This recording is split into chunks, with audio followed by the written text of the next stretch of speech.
안녕하세요. 평택대학교에서 한국사 이해를 가르치고 있는 조창현입니다.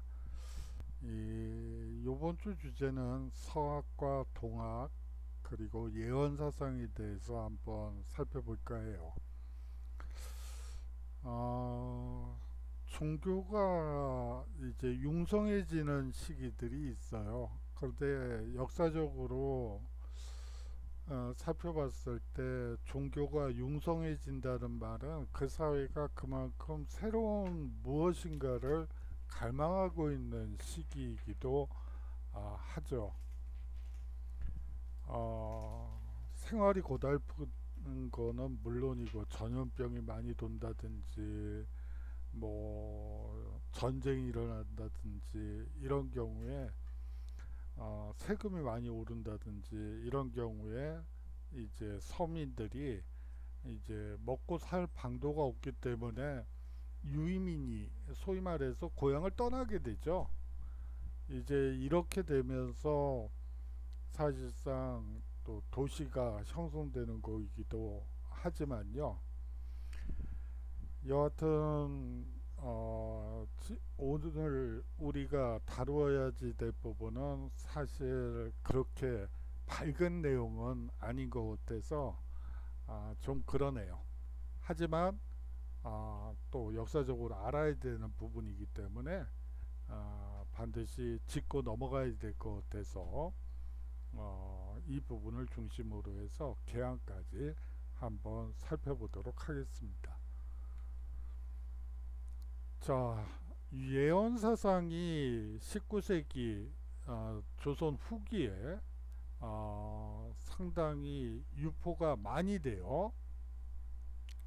사실상 그 배경에는 지배층의 수탈과 잦은 재난 그리고 질병, 전염병 속에서 농민들은 새로운 세상을 염원했기 때문에 이러한 예언 사상이 전개된 것이 아닌가. 예언 사상 시대라고 할 만큼 많은 비기와 도참 사상이 이 시기에 나타나게 됩니다. 그 내용을 보면 말세의 도래나 왕조의 교체를 예언하는 비기나 도참 등의 예언 사상이었죠. 아울러서 물론 불교의 영향이기도 하지만 미륵신앙이 유행하기도 합니다. 천년 만에 새로운 세상을 열기 위하여 미륵이 다시 나타날 것이다 라고 생각했던 것이죠. 이 대표적인 예언서로는 정감록을 들 수가 있는데요. 이 새로운 세상을 열어줄 진인의 출현을 예고하고 있습니다. 이 진인은 사실상 백성들의 고통, 지배층의 수탈과 잦은 재난과 질병으로부터 해방된 그 무엇인가를 바라던 농민들에게 많은 영감을 준 책이라고 볼 수가 있겠죠. 19세기 사회 변혁 운동의 인연적 기반이 된다고도 볼 수가 있습니다.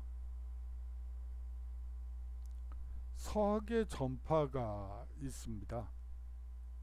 이 서학은 이 학이라는 말에서 느껴지는 바와 같이 사실상 17세기 베이징을 왕래한 사신들에 의해서 서양 문물, 더 구체적으로는 서양 학문의 하나로 소개되었죠. 그렇지만 18세기 후반 이후에는 현실 개혁을 꿈꾸던 남인 계열의 일부 실학자들, 뭐 예를 들면 이벽이라든지 이승훈 그리고 정약용 등 이런 사람들, 남인 계열의 일부 실학자들이 종교 신앙으로 서학을 믿기 시작합니다. 모든 인간은 천주 앞에 평등하다는 사상과 내세의 영생을 약속하는 교리가 일부 백성들에게 공감을 얻은 것이죠. 현실에서 고통받는 사람들에게 위안을 주며 점차 민간으로 확산되어 갑니다. 뭐 확산이란 말이 좀 그렇죠. 왜냐하면 동학과 서학을 만약에 비교를 한다면 어느 쪽이 더 강세였을까요? 당연히 동학이 더 강세라고 볼 수가 있겠죠. 뭐 동학 쪽은 뭐 사실상 몇만이 넘는 10만이 넘는 한 100만 정도 되지 않을까 싶은 교세를 가지고 있다면 서학은 뭐 10,000명이 될까 말까 이 시기에는 그 정도의 교세였으니까 뭐 사실 그렇게 교세가 확장됐다고 보기는 어렵죠.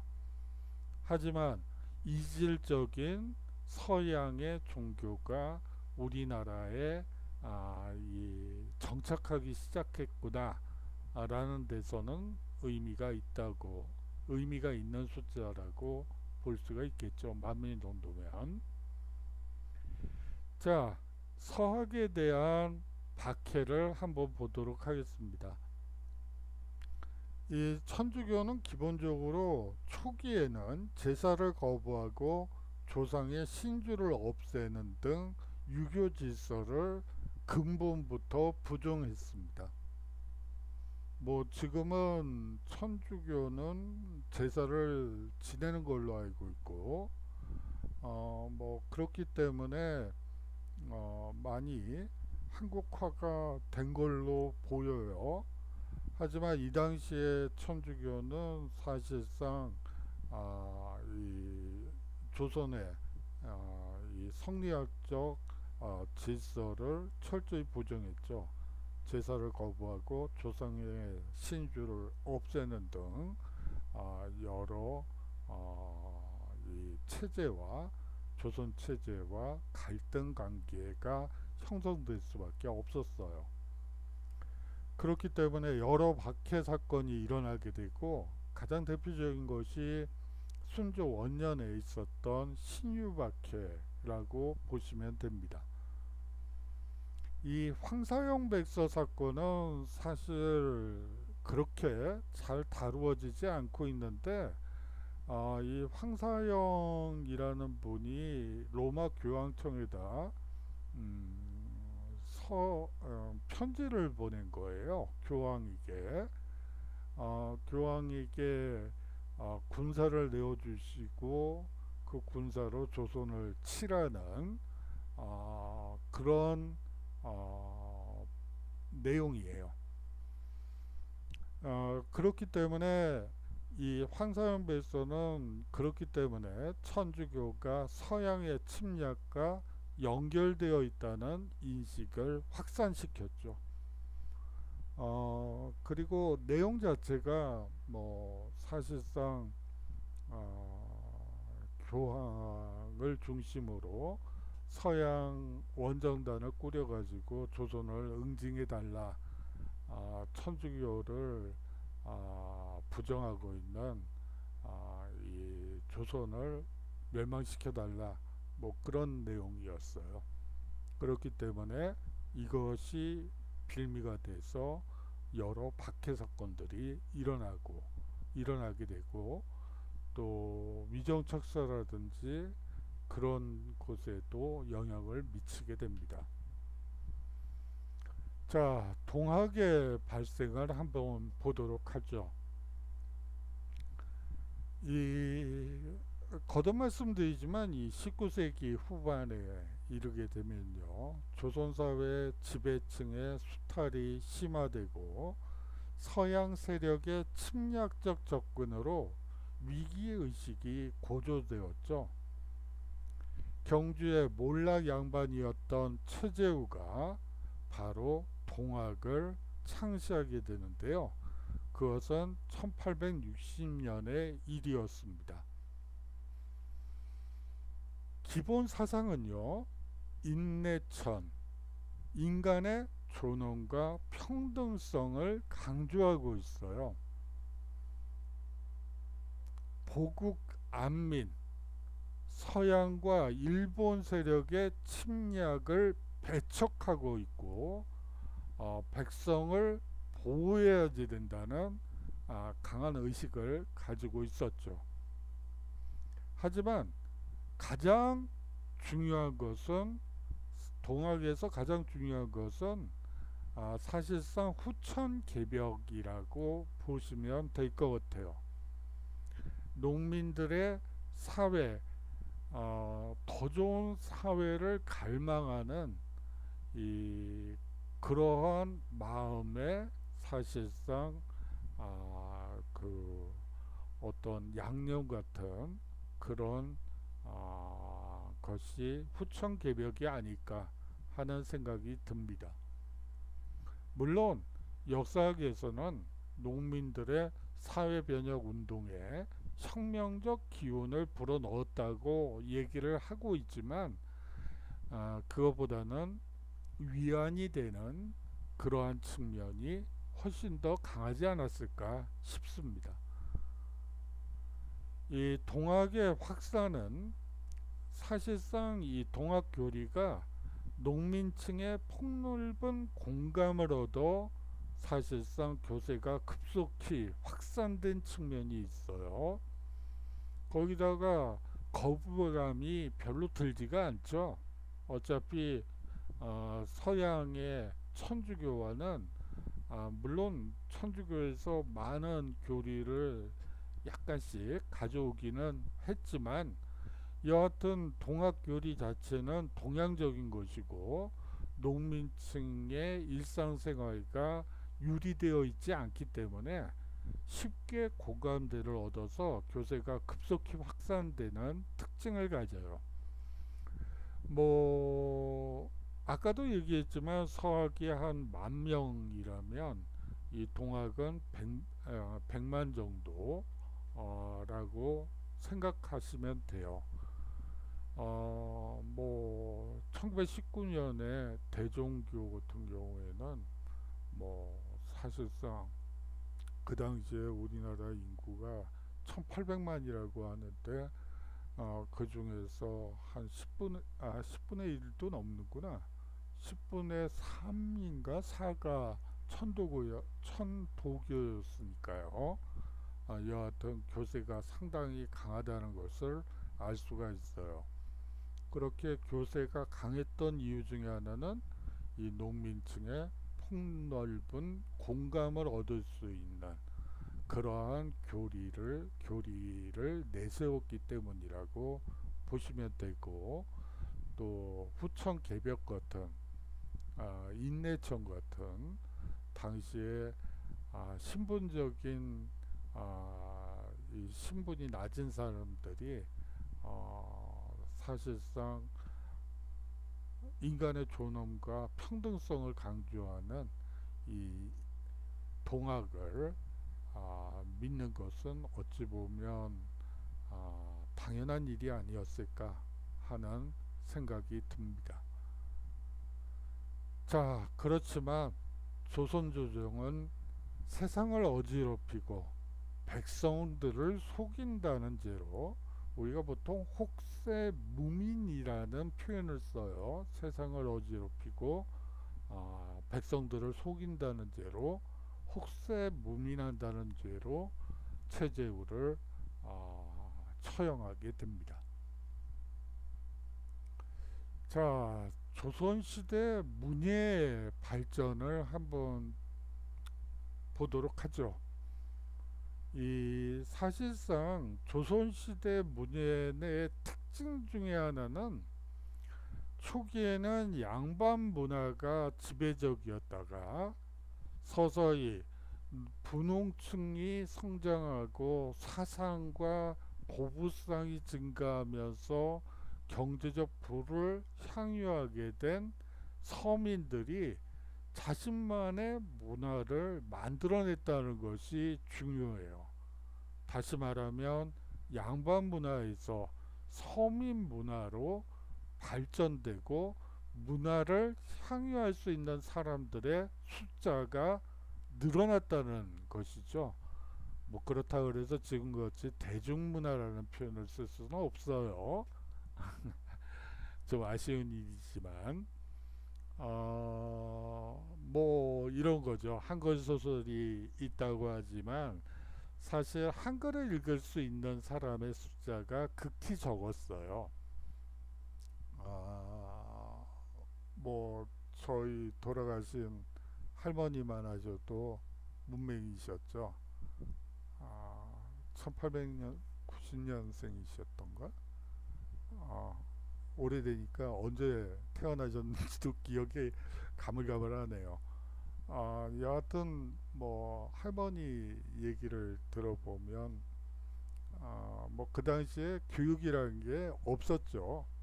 뭐 물론 초등학교가 있긴 했었다고 해요. 그런데 뭐 그거는 뭐 또 남자들이 다니는 거고 여자들은 뭐 집안일을 배워야 되고 뭐 그런 것 때문에 이제 한글을 읽을 수 있는 사람은 사실상 한 여성 대부분은 못 읽는다고 보고요.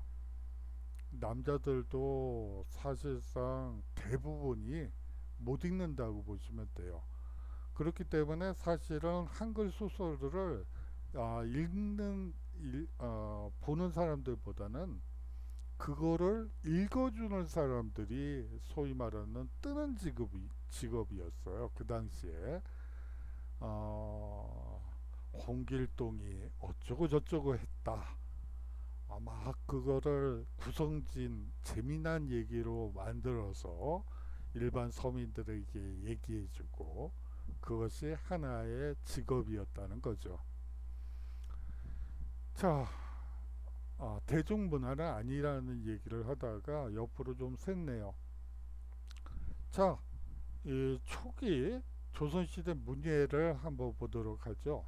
다양한 양반 문화가 발달했는데 한 가지 특징이 있어요. 이 15세기, 다시 말하면 조선이 건국할 무렵이었기 때문에 성리학 이외의 학문과 사상에 대해서도 상당히 포용적 태도를 가지고 있다는 것이죠. 약에 쓸 수만 있다면 똥이던 된장, 좀 비유가 그런가요? 뭐 여하튼 뭐 똥이든 된장이든 뭐 상관없다. 백성들이 잘 먹고 잘 살면 되는 거지. 무슨 뭐 성리학 그거 말고 뭐 다른 거 뭐 기술적인 거 아주 좋아.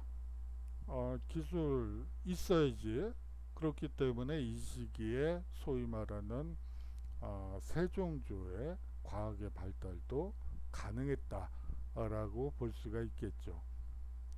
16세기에는요, 선비적인 취향과 가치관이 반영된 양반 문화가 발달하게 되는데요. 사림이 중앙정계에 본격 진출하게 되면서 양반 문화는 그야말로 절정기에 달하게 됩니다. 그러나 조선 후기가 되면 상황이 바뀌게 되죠. 서민들이 새로운 문화의 향유 주체로 성장하게 되었다는 거예요. 아주 중요한 특징이죠. 서민들이 새로운 문화의 향유. 다시 말하면 이제 서민들도 글을 읽고 문화를 즐기고 함께 춤추고 노래하는 그런 문화가 나타나기 시작했다는 특징을 가지고 있습니다. 당연히 그 배경에는 서민의 경제력이 향상되고요. 아울러서 서당 교육이 확대된 측면도 있습니다. 하지만 서당에서 교육을 받을 수 있었던 거는 어차피 남성들이고, 또 어차피 뭐 그런 또 문제가 있어요. 그거를 더 구체적으로 들어가기는 좀 그렇고요. 자, 조선 후기 서민 문화의 특징을 한번 보실까요? 이 서민이 작품의 주인공으로 등장하는 경우가 상당히 많아진다는 특징이 있습니다. 옛날에는 장군이라든지 왕이라든지 뭐 이런 사람들이 주인공인 소설들이 많았다면, 이제 서민이 현실을 하나하나 경험하면서 느끼게 되는 것을 표현하는 작품들이 대거 등장하게 되고, 작품이 현실 세계를 배경으로 창작된다는 것도 아주 흥미로운 이 시기의 독특한 특징 중의 하나예요. 인간의 감정을 솔직하게 표현하는 경향이 강해진다는 것도 또 다른 특징이기도 해요. 자, 감정을 솔직하게 표현한다는 것은 사실상 뭐 현대 문학의 특징이라고 볼 수가 있겠는데, 그것이 사실상 조선 후기부터 시작됐다는 점은 놀라운 일이죠. 아울러서 양반의 위선을 비판하거나 사회의 부정과 비리를 풍자하는 내용도 이 시기 이 서민들이 즐겼던 문화의 특징 중에 하나입니다. 조선 후기 서민 문화는 한글 소설, 사설시조, 사설시조는 사실상 형식이 없죠. 형식에 얽매이지 않는 게 특징이에요. 판소리와 탈춤, 미나 등이 서민 문화의 어떻게 보면 가장 중요한 요소였다고 볼 수가 있습니다.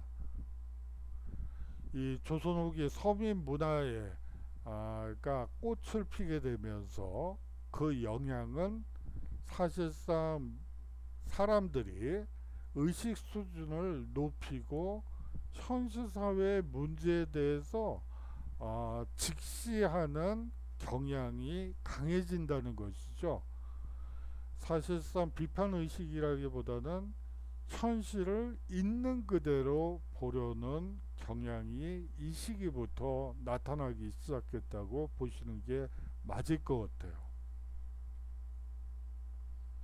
문학 활동과 공연 문화가 이 시기에 꼽혔다는 것도 중요한 특징 중에 하나예요.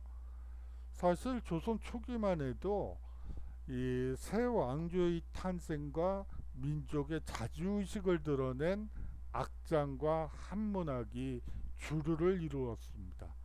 물론 한글이 만들어지면서 용비어 청가가 만들어지기도 했지만, 이 용비어 청가라는 것은 기본적으로 새 왕조 탄생의 필연성과 그 업적을 과거로부터 계속해서 왕이 될 수밖에 없었던 운명의 운명론 같은 우리 집안은 왕이 될 수밖에 없었어.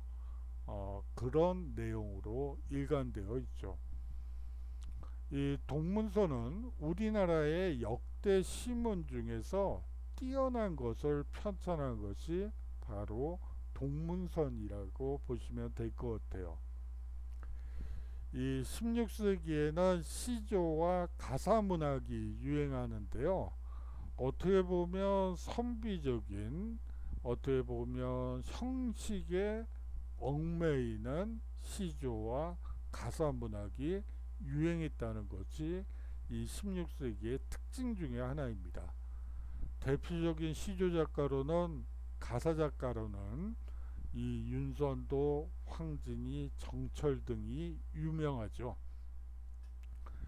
이 후기로 가면요, 앞서 얘기한 바대로 한글 소설과 사설 시조 등이 유행했습니다.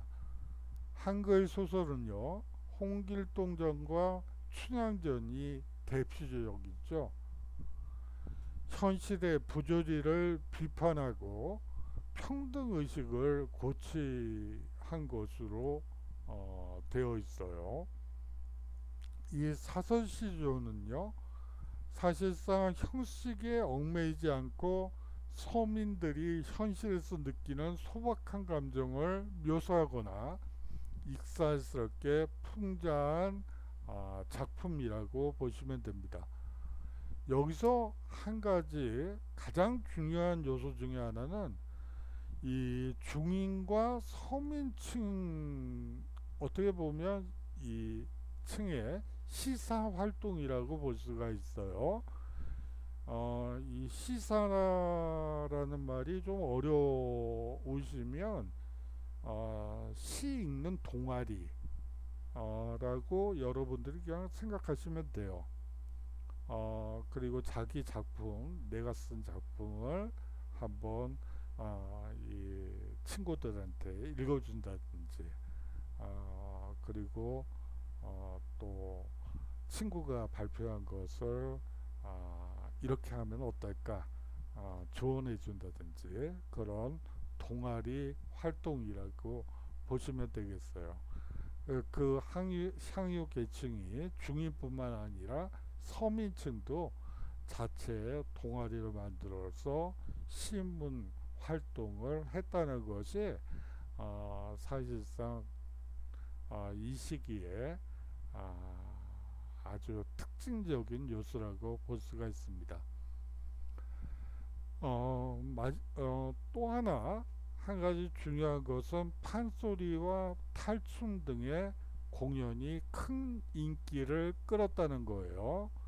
이 서민들의 문화생활을 풍요롭게 한 것이죠.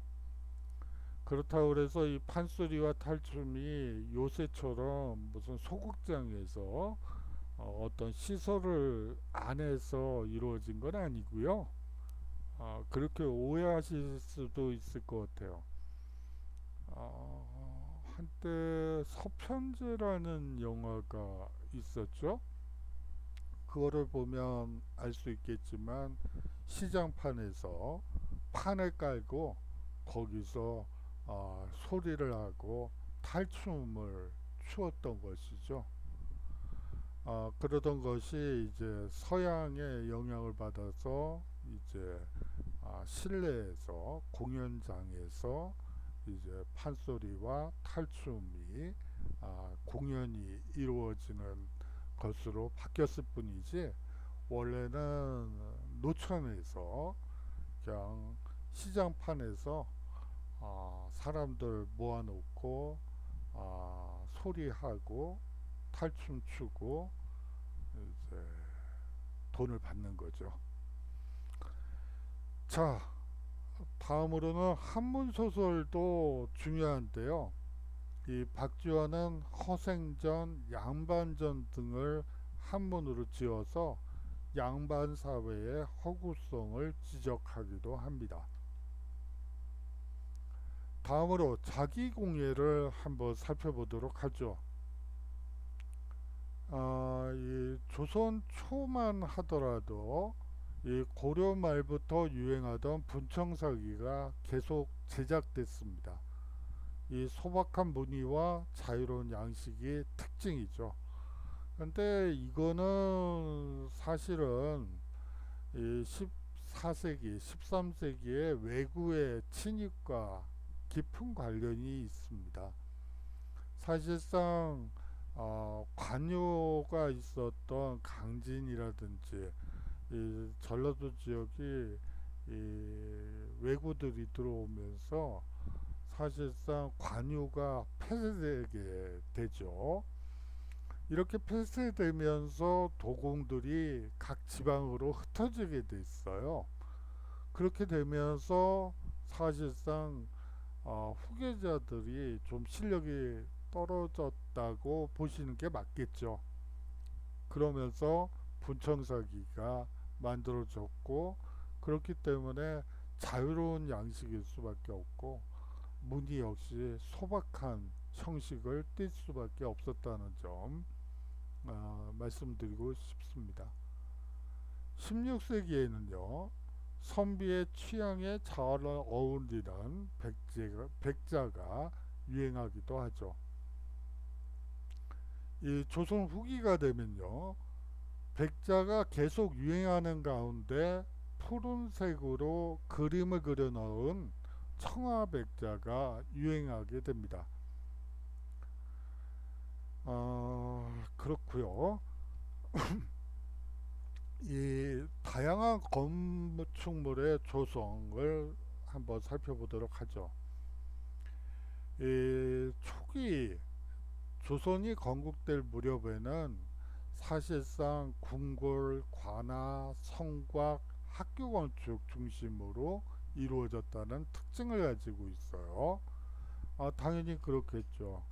이제 왕조가 새로 등장했고 개경에서 한양으로 이제 천도를 하는 과정에서 궁궐이 필요하고 각 지방에 관아가 필요하고 외적을 막기 위한 성곽이 필요하고 학교도 당연히 필요했겠죠. 성리학의 나라다 보니까 그렇지만 이 불교 건축물도 훌륭한 작품들이 제법 되어 가장 눈에 띄는 것이 해인사 장경판전이에요. 이 장경판전은 조선에서 초기에 건축된 것으로서 사실상 팔만대장경을 보관하기 위해서 만들어 놓은 시설이라고 볼 수가 있죠. 그리고 서울 원각사지 10층 석탑도 이 시기에 건축된 대표적인 석탑 중에 하나입니다.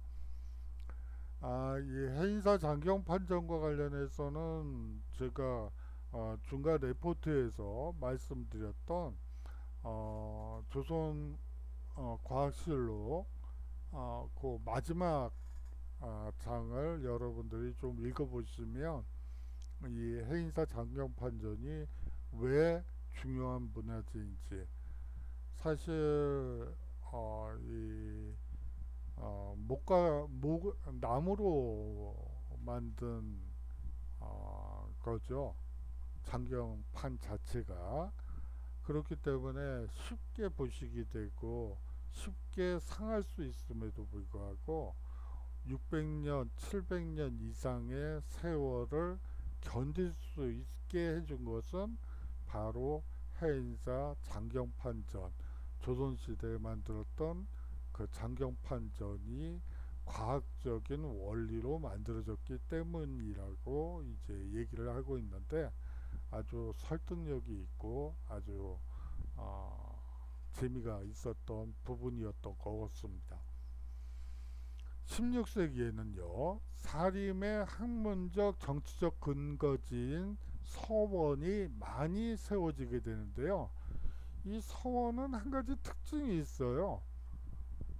유교적인 성리학적인 질서를 강조함에도 불구하고 이 사찰의 가람배치 양식과 일반 주택 양식을 실용적으로 결합했다는 특징을 가지고 있는 어떻게 보면 조선식 서원의 가장 전형적인 작품들이 이 시기에 나왔다 라고 보시면 될 것 같습니다. 자연과의 조화를 추구하고요. 선비 취향에 잘 어울리는 백자가 이 시기에 유행하기도 하죠. 이 17세기가 되면요. 사실상 이 시기부터 양반 지주와 부유한 상인의 지원으로 규모가 큰 사원 건축물이 이 시기에 부쩍 늘어난다는 특징이 있습니다. 구례 화엄사 각황전이라든지 보은 법주사의 이 팔상전이라든지 이 규모가 상당히 큰 불교 사원이 많이 건축되는 특징이 있고요. 이 18세기의 가장 대표적인 것은 정조가 당시 문화적 영향을 결집해 축조했던 이 수원 화성이 대표적입니다. 회화에 있어서는요, 이 사실상 조선 초기에는 조선이 건국할 그 시기에는 이 도교나 노장 사상의 분위기가 반영된 그림이 그려지는 특징을 가지고 있죠. 강의안의 고사 관수도 그리고 안견의 목류도원도는 도교나 노장 사상의 분위기를 잘 반영한 그림이라고 볼 수가 있습니다. 이 16세기가 되면요, 선비의 지조를 상징하는 사군자를 그린 문인화가 유행하게 되는데, 가장 대표적인 것이 이 이정의 묵죽도라고 합니다. 제가 본 적이 없네요. 끝나고 나서 인터넷으로 한번 검색을 해봐야 되겠어요. 이정의 묵죽도가 어떤 그림인지 여러분들도 한번 찾아보시죠. 제가 여러분들 중에서 이제 왜 그런 그림들을 여기다가 안 가지고 오는지 이해를 못하겠다는 분도 이제 메일을 통해서 받았었어요. 그런데요, 이게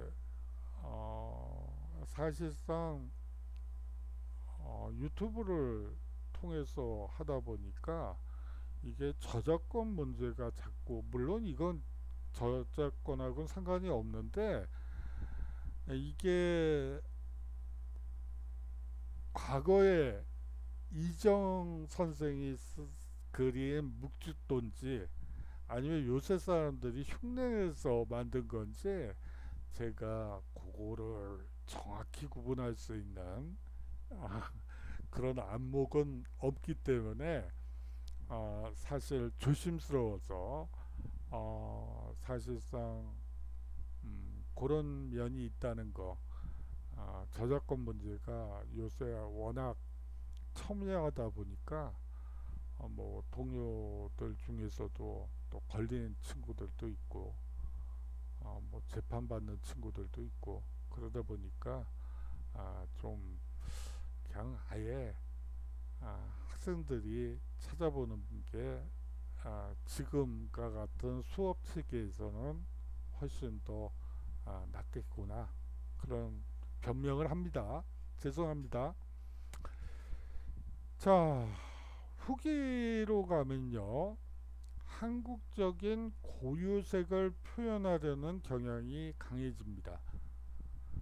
진경상조화가 나타나죠. 정선이 우리나라의 자연을 사실적으로 표현하기 위해 개척한 독자적 정선만이 가지고 있는 화풍 중에 하나죠. 그리고 이 조선 후기가 되면 풍속화가 유행하게 되는데, 대표적인 풍속화가 된 김홍도와 신윤복이죠. 이 풍속화가 유행하게 되는 근본적인 이유는 사실상 이건 서양이나 우리나라나 마찬가지 이유예요. 이 임금들은 대부분 구중궁궐에 갇혀 있죠. 백성들이 어떻게 사는지 잘 몰라요.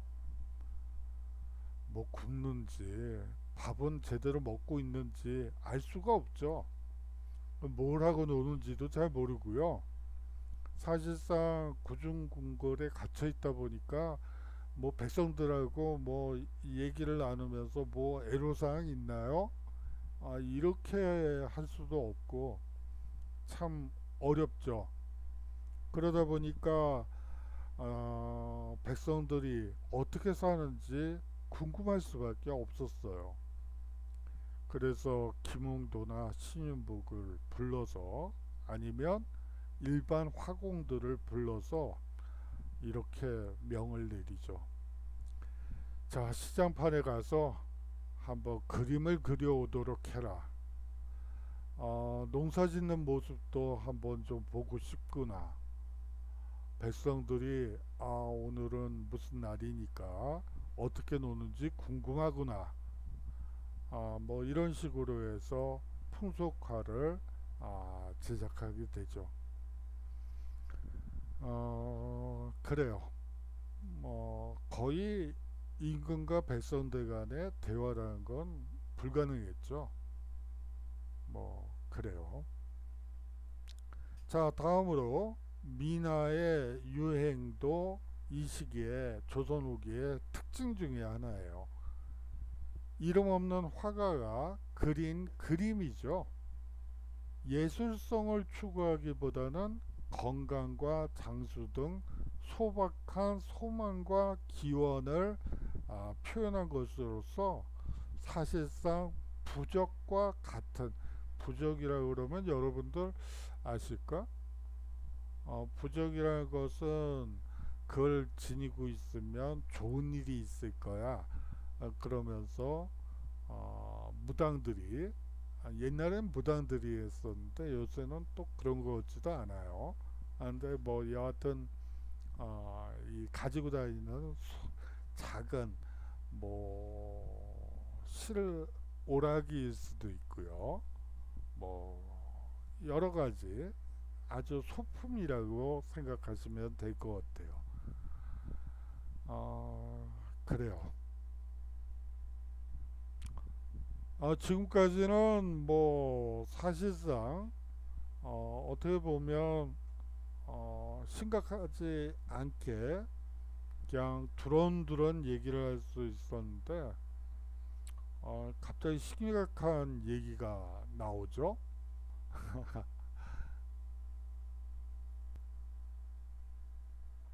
뜬금없이 웬 제국주의 타령이냐라고 여러분들이 생각하실 수도 있을 것 같습니다. 그런데 말이죠. 사실상 이 서구 열강들이 이 조선의 개항을 요구하던 그 시기는 이 사실상 제국주의와 맞물려 있던 시기라는 특징을 가지고 있어요. 그렇기 때문에 제국주의를 먼저 알고 있어야지만 현대사는 아니구나. 이 개항 무렵을 이해할 수 있기 때문에 먼저 제국주의로부터 수업을 시작해야지 될 것 같아요. 그리고 중국과 일본이 어떤 식으로 개항이 되고 근대 국가를 만들기 위해서 어떤 노력들을 하는지 그 과정을 먼저 살펴본 뒤에 우리나라 개항을 얘기해야지 될 것 같아서 먼저 이 서구 제국주의의 등장 배경을 먼저 살펴보도록 하죠. 이 독점 자본주의가 제국주의를 불러내게 되죠. 서양 열강은 산업혁명 이후 자본주의가 급성장하면서 19세기 후반 막대한 자본을 축적한 대기업이 시장을 지배하는 독점 자본주의 단계로 진입하게 됩니다. 그런데요, 이 독점 자본은요, 더 큰 이익을 얻기 위해 다른 지역을 식민지로 삼아 원료를 약탈하고 상품을 판매하기 위한 잉여 하기 위해서 잉여 자본을 투자할 곳을 물색하게 되죠. 아울러서 이 배타적 민족주의도 문제였습니다. 열강의 국민들은요, 식민지 건설이 실업 등 국내 문제를 해결하고 국가의 위상을 높여주는 수단이라고 생각하여 침략 정책을 지지했던 것이죠. 거기에 더 큰 여파를 준 것은 이 백인 우월주의와 사회 진화론이라고 볼 수가 있는데요. 이 백인이 사실상 이 백인 우월주의에는 아주 회개한 이론도 있어요. 참 고단한 일이지만 이 아시아나 그 흑인들, 황인이나 흑인들을 개화시켜야 된다. 뭐 그런 얘기죠. 이 사회 진화론은요, 뭐 이렇게 보시면 돼요. 다윈은 사실상 종의 기원이라는 책에 서문을 한번 여러분들이 번역서 아니 그 당연히 우리말로 번역이 돼 있으니까요. 그 서문을 한번 읽어보세요. 그거를 번역한 책도 있고 번역을 안 한 책도 있던데 여하튼 서문에 보면 이런 표현이 있습니다. 지금 내가 연구한 거는 한 작은 섬에 거의 고립되다시피 했던 동물에 대한 얘기다. 그렇기 때문에 이것을 인간 사회로 확대해서 해석하는 것은 참으로 위험한 일이다. 라고 친절하게 설명하면서 이것은 인간을 이런 식으로 분석해서는 안 된다고 분명히 적어 놓았어요. 그런데 19세기에 이 서구 열강은 자신감이 충만하던 시기였는지는 모르겠지만 이 사회 진화 종의 기원에서 인간 다루지 않았던 인간의 진화론을 얘기하기 시작하죠. 참으로 어떻게 보면 하지 말라는 짓을 한 거죠. 이 서구 열강들은 앞다투어 아시아로 침략해 들어왔습니다. 사실상 동아시아는 제국주의 열강의 식민지 가축장으로 변질되어 버렸죠. 영국은요, 인도를 식민하곤 아편 전쟁을 통해 중국을 개항시킵니다. 프랑스는요, 베트남, 캄보디아, 라오스 등을 하나로 묶어놓고 인도 차이나반도 들을 식민화시키죠. 프랑스령 인도 차이나국인가요? 그렇게 됐던 걸로 기억을 해요. 죄송합니다. 이 프랑스가 얼마나 인도나 차이나를 호시탐탐 혼자서 다 점령하고 싶었죠. 원래는. 그런데 영국과의 7년 전쟁을 통해서 사실상 7년 전쟁에서 프랑스가 패하면서 인도와 중국을 빼앗기게 된 것이죠. 빼앗겼다는 말은 좀 그렇다. 여하튼 영국이 인도와 중국을 가져가게 됩니다. 그렇게 되면서 보니까 이 반도가 하나 있는데 인도와 중국 사이에 있는 반도라는 것이죠. 그러면 이거라도 먹고, 그리고 아쉽지만 그냥 인도 차이나라고 하지. 인도랑 차이나를 다 가진 거나 마찬가지야. 얼마나 웃기는 얘기예요. 자, 독일과 이탈리아를 보실까요? 19세기 후반에 국가적 통일을 이룬 뒤 식민지 쟁탈전에 나서게 되고, 독일은 뭐 랴오동 반도인가요? 옛날에는 저희 때는 요동반도라고 배웠었는데 요새는 다 중국식으로 바뀌었더라고요. 그 뭐 랴오동반도인가? 뭐 그렇게 얘기를 하더라고요. 꼭 그렇게 할 필요가 있는지는 잘 모르겠어요. 미국은요, 일본을 거쳐 아시아로 접근해 들어왔습니다. 자, 아편 전쟁과 청해 문호 개방을 살펴보도록 하는데요.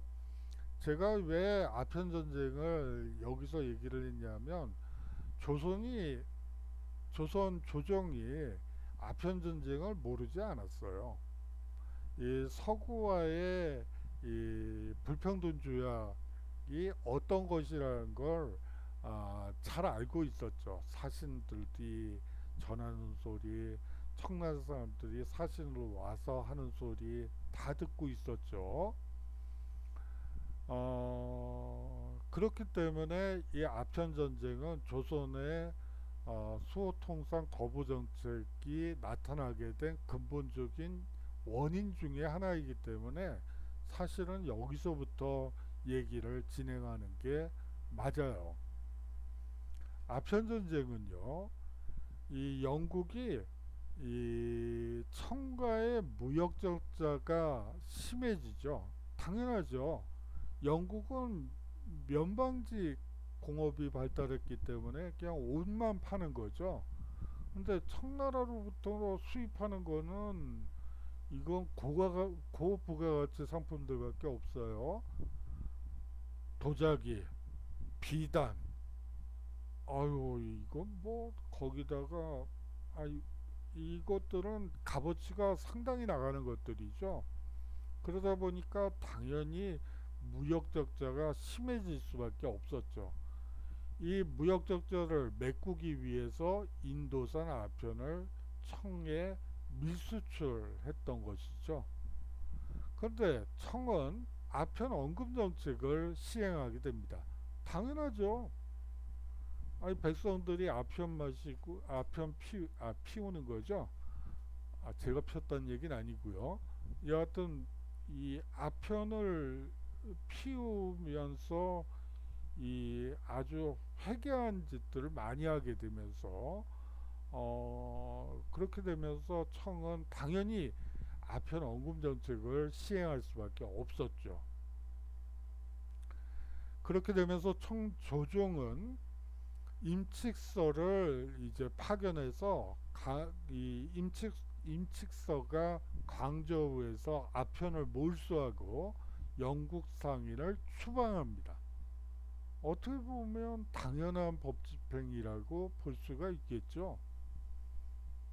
영국은 이를 구실로 제1차 아편 전쟁을 일으켜 청을 굴복시키죠. 난징 조약이 1842년 이루어지게 됩니다. 청이 최초로 서양 열강과 맺은 근대적 조약이었으나 뭐 불평등 조약이었죠. 청은 홍콩을 영국에 넘겨주고, 뭐 지금 홍콩 문제가 뭐 지금 얘기는 아니고요. 1842년에 있었고, 이게 언제 중국으로 다시 넘어갔더라? 제가 기억이 왔다 갔다 하네요. 여하튼 그래요. 뭐 여하튼 이 홍콩을 영국에 넘겨주고 광저우를 비롯한 5개 항구를 개항하게 됩니다. 사실상 청의 완전한 패배라고 볼 수가 있겠죠. 그런데요, 이 영국이 5개 항구를 개항은 했는데 뭐 연합무역 정도에 지나지 않게 돼요. 그러면서 무역 역조가 또 심화되죠. 그러니까 무역 역조를 한 번에 역전시키는 가장 효과적인 방법은 뭘까? 면 티셔츠. 요새식으로 얘기하면 면 티셔츠 10억 장 팔면 되는 거 아니야? 예. 뭐 요새 영국 사람들은 그렇게 생각하진 않겠지만 여하튼 그렇게 생각하고 이 중국 내륙으로 진출하기 위해서 소위 말하는 제2차 아편 전쟁을 일으킵니다. 이 제2차 아편 전쟁에서는 영국과 프랑스가 같이 연합군을 이끌고 이제 중국을 청을 치게 되죠. 그렇게 되면서 텐진 조약과 베이징 조약이 체결되게 됩니다. 중국 내륙으로의 개방 확대와 서양 침략의 가속화가 이 제2차 아편전쟁 패전 이후라고 보시면 될 것 같습니다. 그러면서 청나라에서는 양무운동, 다시 말하면 청의 근대화 운동이 전개되게 되죠. 서구의 선진 기술을 받아들여 군비를 확충하고 산업을 일으키려 한 근대화 운동입니다. 기본 원칙은요, 중체서용이에요. 중체서용이 뭐죠?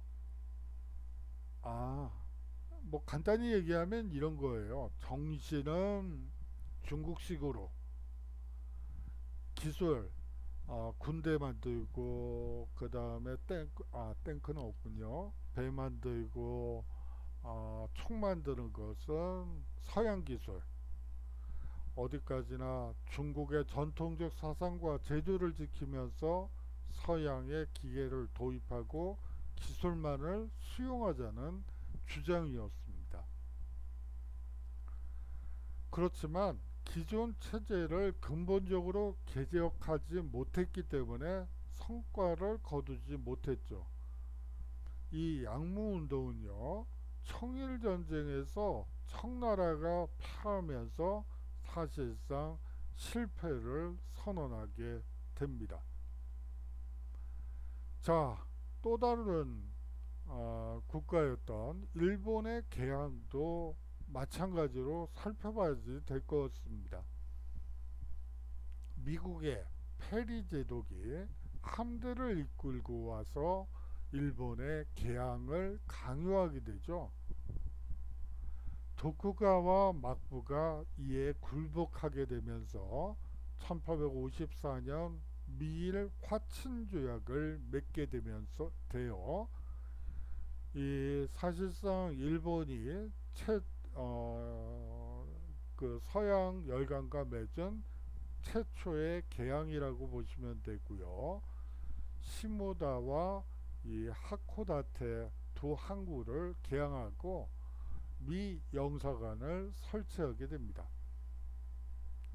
4년 후인 1858년 미일 수호 통성 조약이 체결되게 되는데 불평등 조약이고 치외 법권과 체국 대우가 인정되었습니다.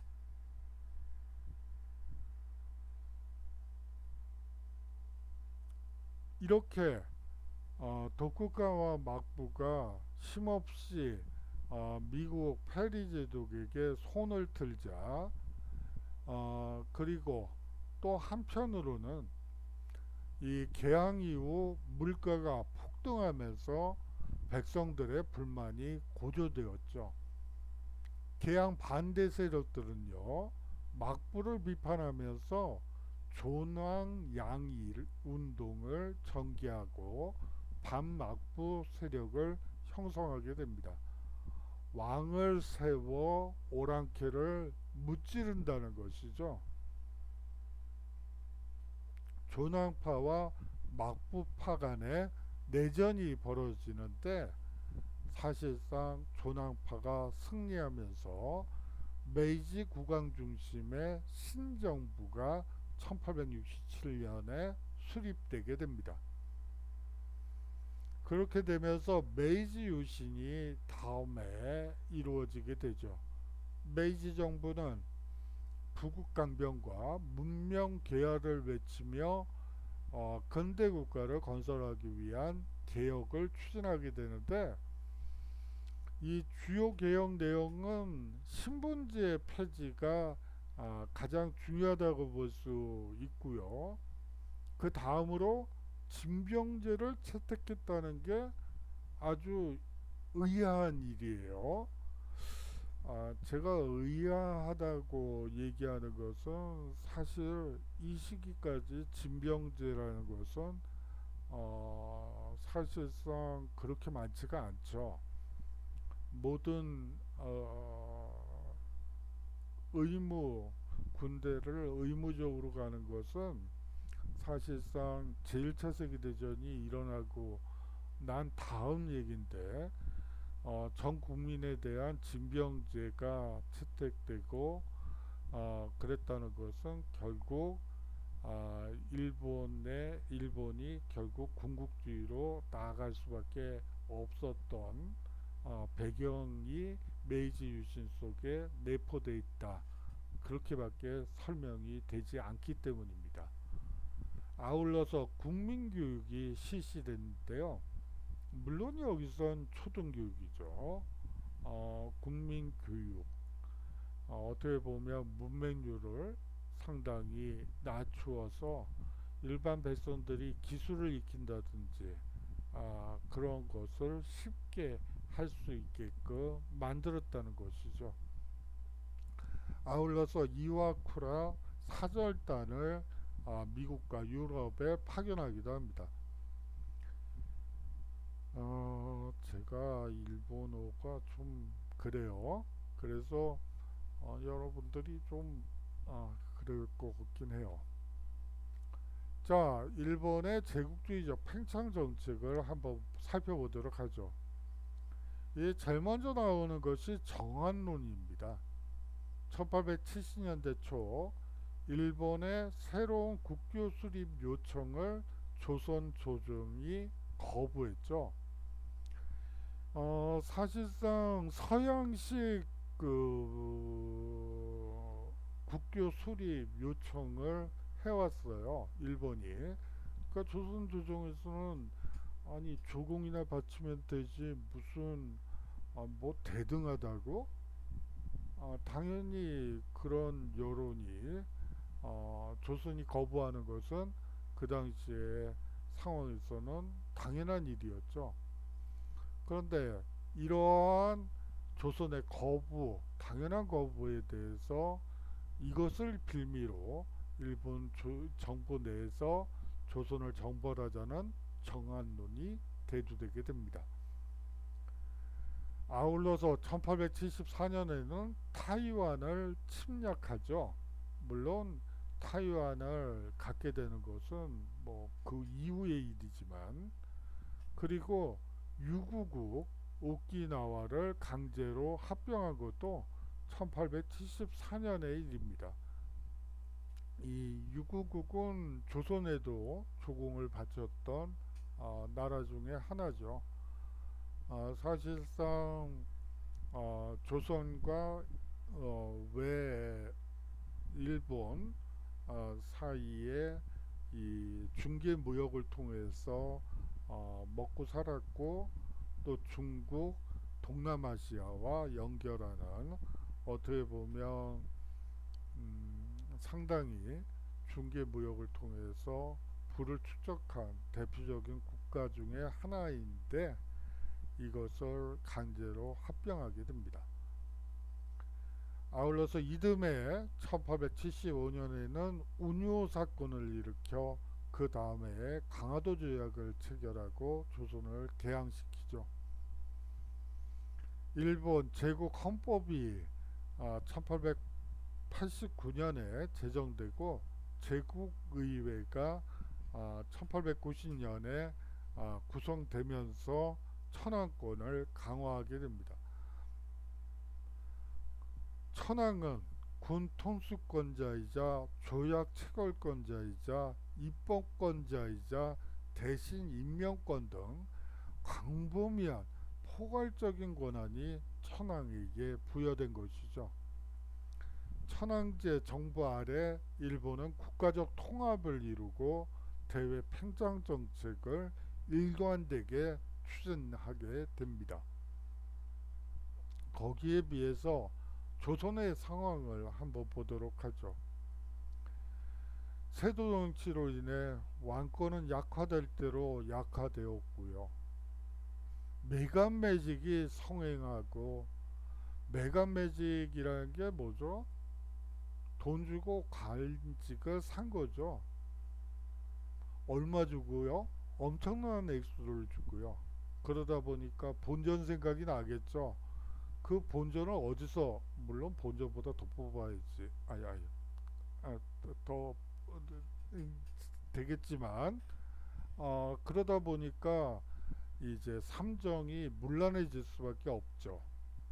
그러면서 사실상 농촌 경제는 파탄이 나고 백성들은 농토를 버리고 도시로 몰려들게 되는, 그리고 이 산적 도적대가 되는 그러한 일들이 비일비재하게 나타나게 됩니다. 그러면서 사회 변화의 움직임이 나타나게 되는 것이죠.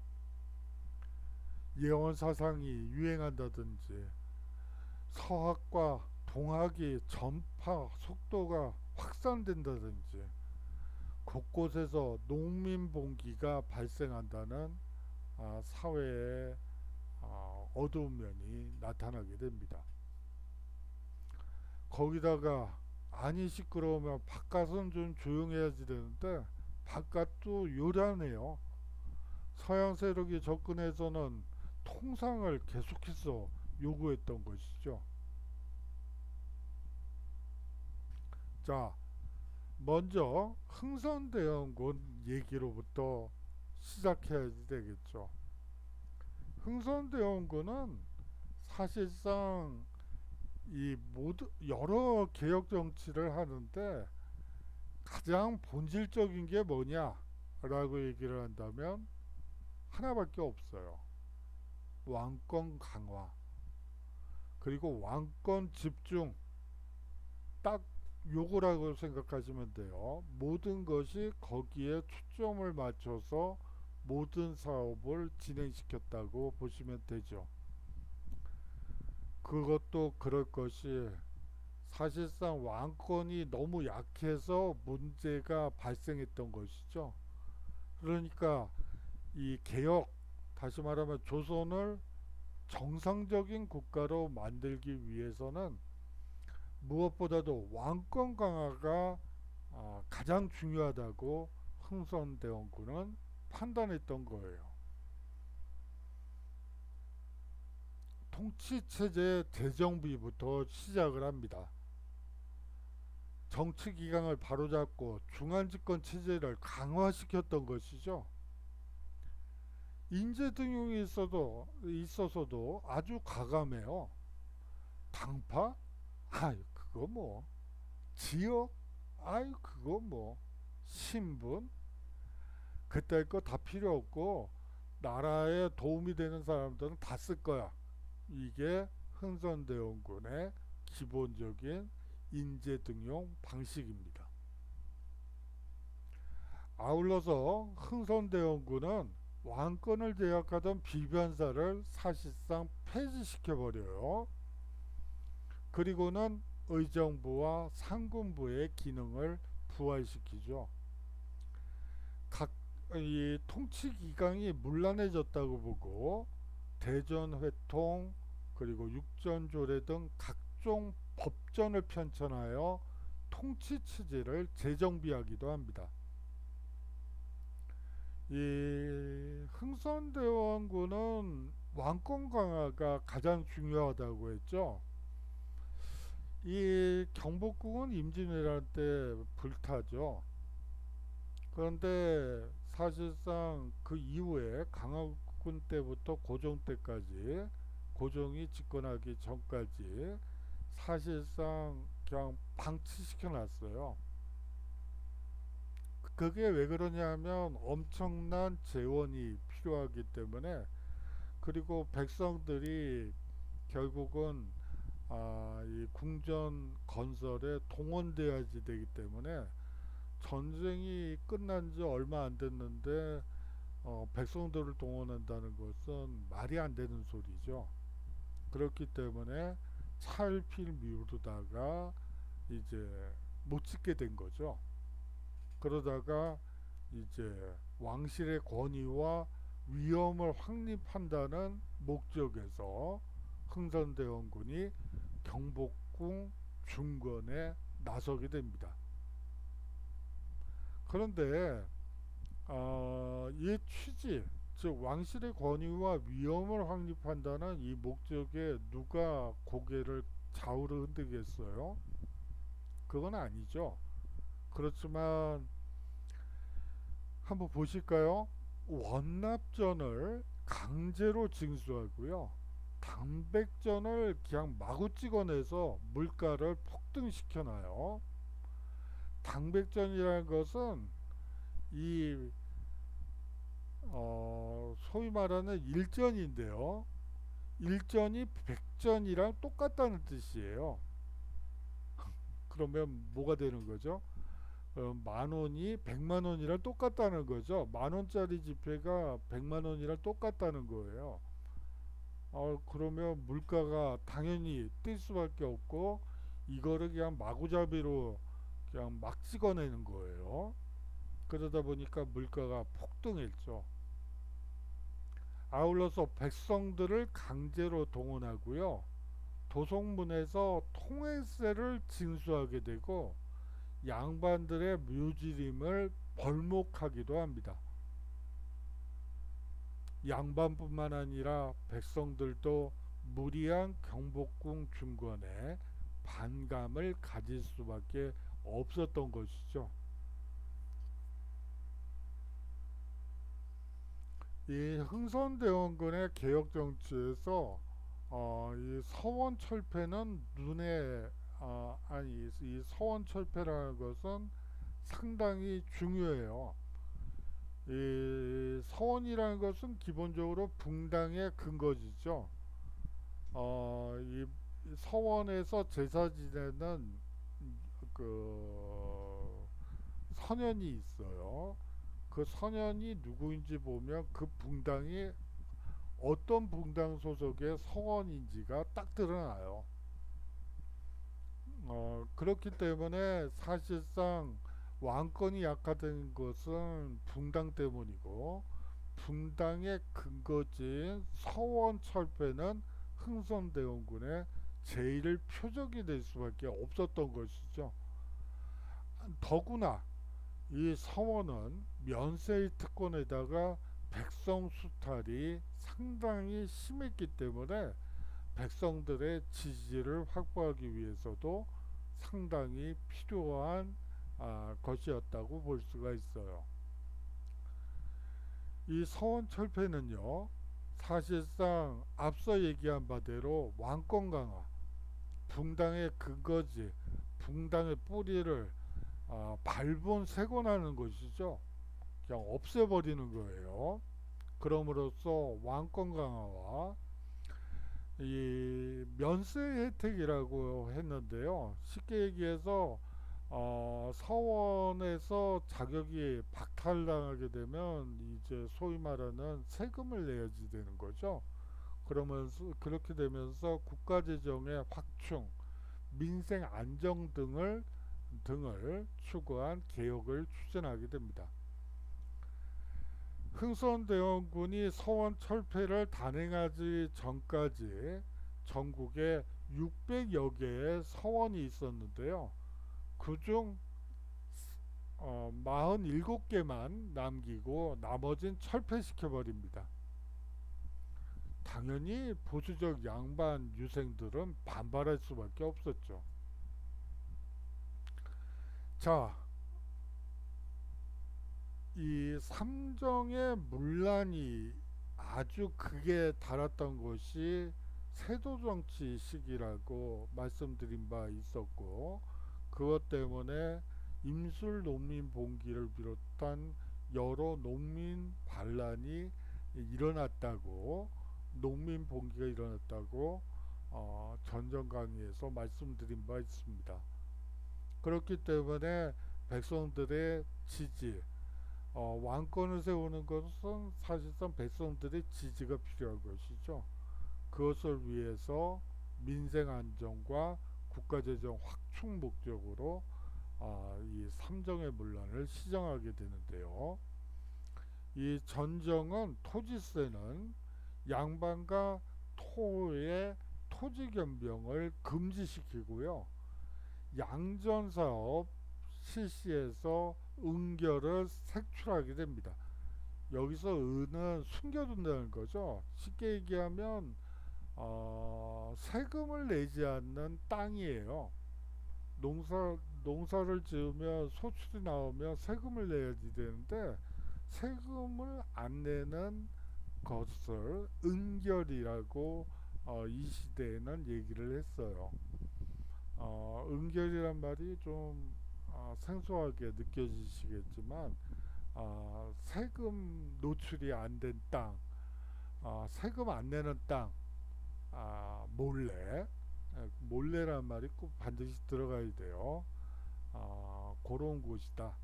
그런데 그거를 철저히 찾아내려고 노력을 했고요. 은결을 다 찾을 수는 없죠.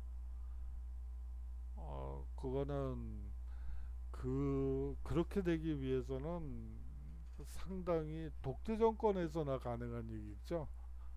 상당히 어려운 일이에요. 세금 원화를 끝까지 추적한다는 일이 그렇게 쉽지만은 않겠죠. 군정은요, 호포제를 실시하게 되면서 양반에게도 군포 징수를 이제 강제하게 됩니다. 한국은 약간 좀 의외의 정책을 쓰죠. 이 사창제를 실시하는데, 이 사창제는 조선 16세기에 향촌 자치로 규율제도를 운영하게끔 한 제도가 이 사창제인데, 이 사창제를 흥선대원군이 쓰고 있다는 것은 놀랍죠. 왜냐하면 서원철폐와 사창제 해체는 사실은 같이 가야지 되는 정책인데, 붕당의 근거지라는 이 서원은 철폐하면서도 이 향촌 자치 구율제도인 사창제는 계속하도록 해서 약간 좀 고개가 갸우뚱해지는 요소이긴 해요. 하지만 뭐 양반들이 누리고 있던 향촌에서의 영향력을 그것까지 제한하면 안 될 거라고 또 반란이 뭐 일어날 수도 있고, 이제 그런 면을 개선해서 사창제를 실시하지 않았을까 하는 생각이 듭니다. 이 흥선대원군은 통상수교 거부 정책을 펼치게 되죠. 통상수교 거부, 제가 지금 마지막 쪽으로 가게 되면 계속 말을 더듬거나 뭐 이렇게 되네요. 좀 죄송하게 생각을 합니다. 약간 좀 심호흡을 한번 하고요. 자, 이제 나가죠. 서양 열강의 베이징 정령과 1860년에 있었던, 그리고 러시아의 연해주 차지로 조선 지배층의 위기의식이 고조되게 됩니다. 이 서양 열강의 베이징 점령은 조선 지배층의 위기의식 당연히 고조시키죠. 이 러시아가 연해주를 차지하게 돼요. 이 러시아는 국가 제일 목표가 뭔지 아십니까? 뭘까요? 부동항을 얻는 거예요. 러시아가 전쟁을 일으키는 경우에 대부분의 경우 부동항을 얻기 위한 전쟁을 하게 됩니다. 이 러시아에도 해군이 있긴 있죠. 근데 한 3, 4개월간 놀아야 돼요. 배가 나갈 수가 없어요. 왜냐하면 항구가 얼기 때문에 뭐 그 당시에 무슨 쇄빙선이 있기래요. 뭐가 있기래요. 그냥 갇혀 있는 거예요. 해군이라고 볼 수가 없죠. 이제 얼음군이 되는 거죠. 그냥 갇혀서 살아야 되니까. 어, 그렇기 때문에 이 러시아는 항상 조선에 대해서는 흑심을 품고 있죠. 조선의 원산, 조선의 부산, 조선의 인천. 와, 저거 봐라, 봐라, 봐라. 얼지 않는다. 이야, 어떻게 저거를 가질 수 없을까? 항상 이 한반도 문제에 대해서 러시아는 예의주시를 하고 있어요.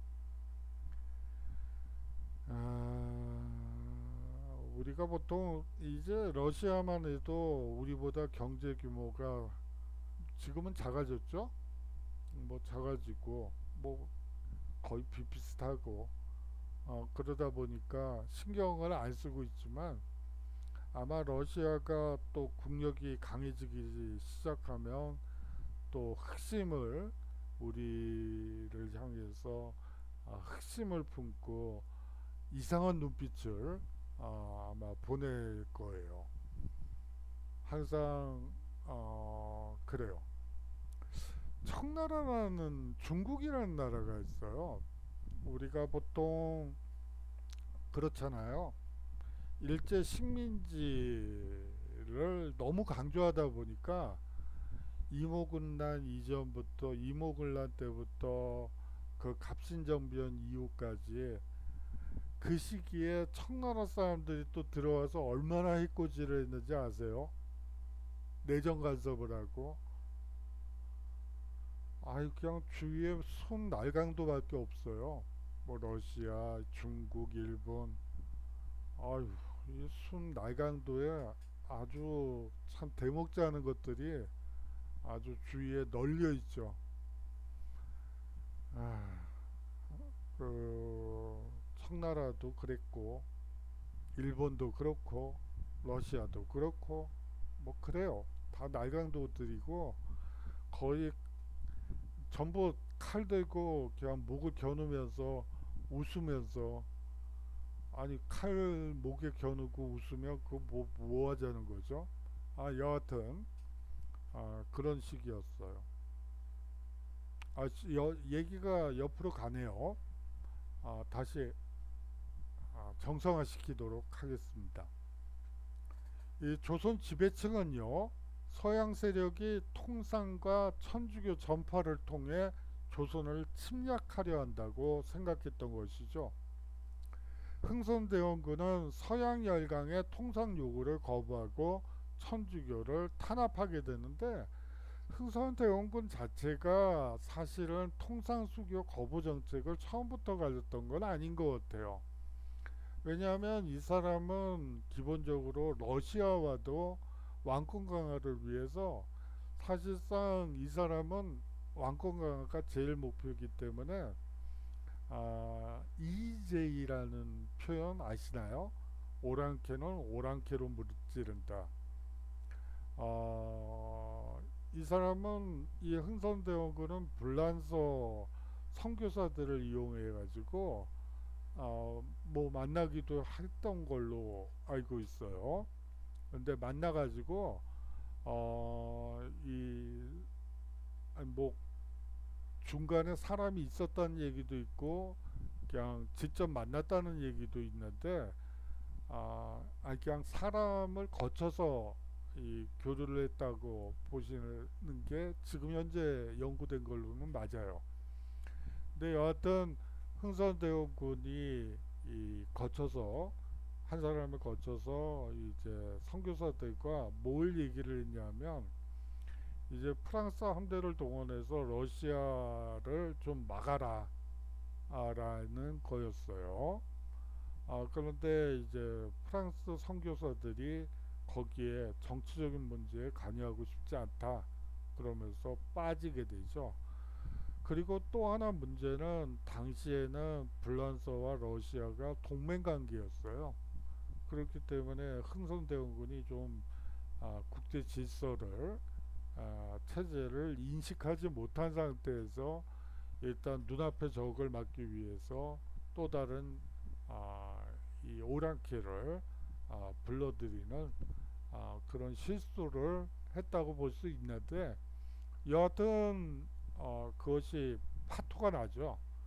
그러면서 병인박해를 가 나오게 됩니다.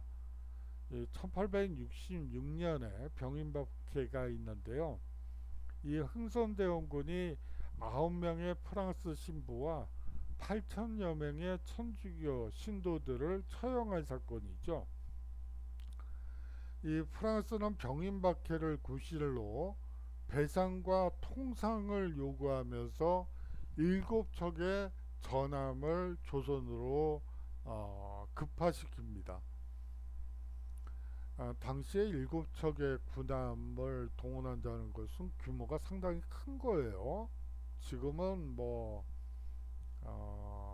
별거 아닌 것처럼 보이시겠지만 당시에 사실상 7척의 군함을 동원했다는 것은 규모가 상당히 큰 함대였다고 볼 수가 있어요. 그러다가 한성군 부대 문수산성과 양원수 부대 정족산성 전투에서 프랑스군을 물리치게 되죠. 프랑스군은 강화도에서 퇴각하면서 외교장각, 도서 등 문화재와 재물을 약탈하게 되는데요.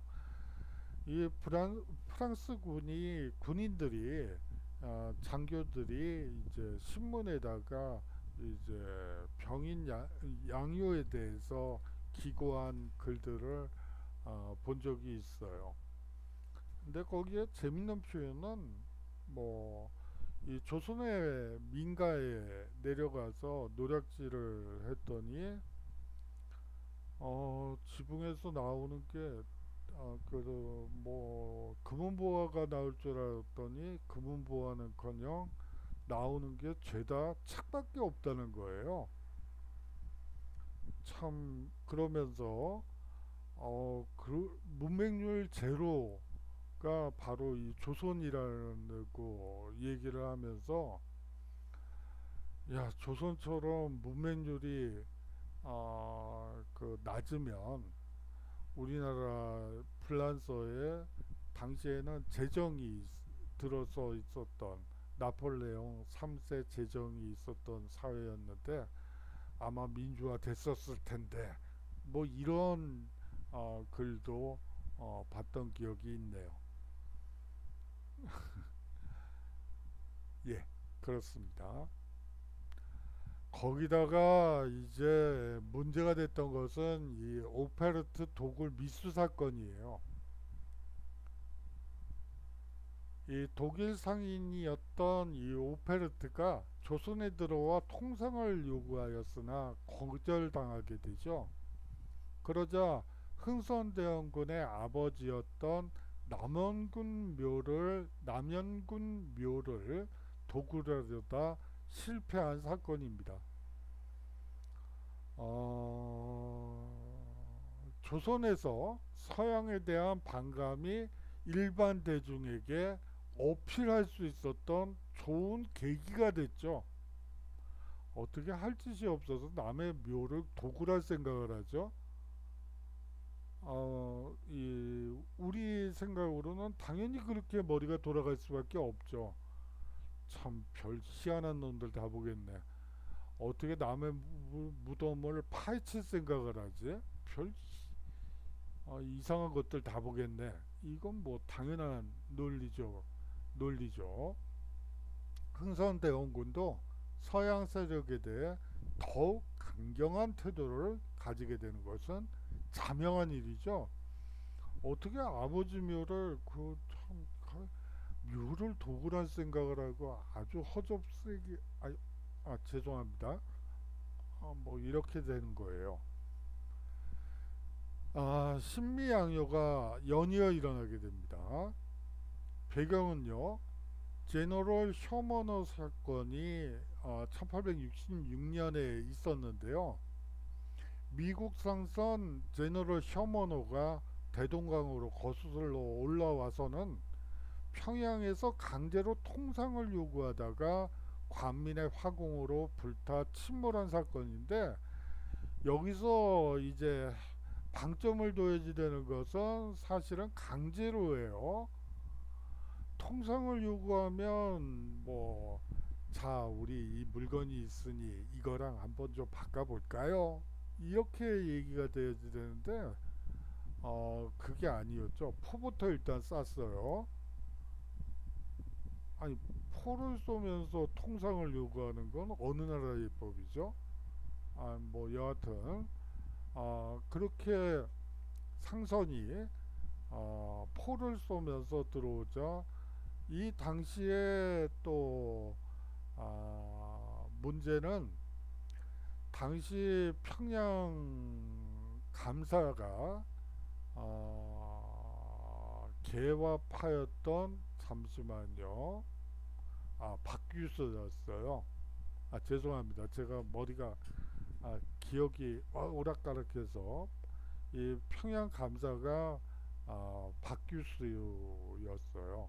박지원의 손자였고 개화파의 어떻게 보면 대장이라고 볼 수가 있는데, 그 사람이 봤을 때도 이해가 안 되는 거죠. 어떻게 포를 쏘면서 통상을 요구하지? 뭐 저따위 것들이 다 있지? 이렇게 되면서 박규수가 중심이 돼서 관민 합동으로 화공으로 이제 불태워버리죠. 미국은 전월을 셔머노 사건을 구실로 조선의 배상금 지불과 통상조약 체결을 요구하게 되죠. 흥선대원군이 이를 당연히 거부하게 됩니다. 5척의 군함과 1200명의 병력으로 강화도를 미군이 침공하고요. 강성보에서 어제연이 이끄는 조선군 수비대가 결사항전에서 미군을 퇴각시키고, 이것을 기념하여 책화비가 건립되게 됩니다. 신미양요 이후 흥선대원군이 서양과의 통상 수교 거부 정책을 알리기 위해 전국에 세웠죠.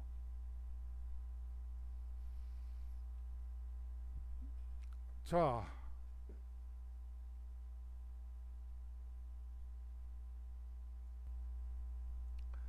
제가 너무 오랫동안 했네요. 자, 수고 많으셨고요. 여기까지 들으시느라고. 사실 이제 시험 날짜가 다가오면서 시험에 관해서 또 많이 질문들을 해주시는데요. 뭐 개별적으로 물어보는 것에 대해서 개별적으로 설명드리는 것은 아닌 것 같아요. 제가 공지사항에 을 통해서 올려드리도록 할 거고요. 시험 문제는 아직 못 냈어요. 그렇기 때문에 시험 문제와 관련해서 여러분들께 뭐 이렇게 내겠다 저렇게 내겠다, 빌공짜 공약을 정치인들처럼 할 필요는 없는 거잖아요. 그래서 공약은 안 드리겠고요. 단 다음 주까지 만약에 내게 되면, 수업 마지막, 이제 다음 주에 이제 14주 차니까 이제 마지막 강의가 되겠네요. 그 마지막 강의 때 말씀드리도록 하겠습니다. 기말 리포트는 좀 내주셨으면 좋겠어요. 뭐 시험이 어떻게 될지, LMS 상으로 이제 그 위클래 그 이클래스를 통해서 시험을 보는데요. 여하튼 뭐 그게 좀 불완전하기 때문에 리포트로 좀 보완을 해야지 될 것 같아요. 나중에 또 문제가 될 소지도 있고 그렇기 때문에 학점을 준 근거가 뭐냐라고 했을 때 정 안 되면 리포트다. 뭐 그렇게 얘기를 해야지 되기 때문에 한 겁니다. 자, 그러면 여하튼 장시간 동안 수고 많으셨고요. 다음 강의에서 인사드리도록 하겠습니다. 안녕히 계십시오.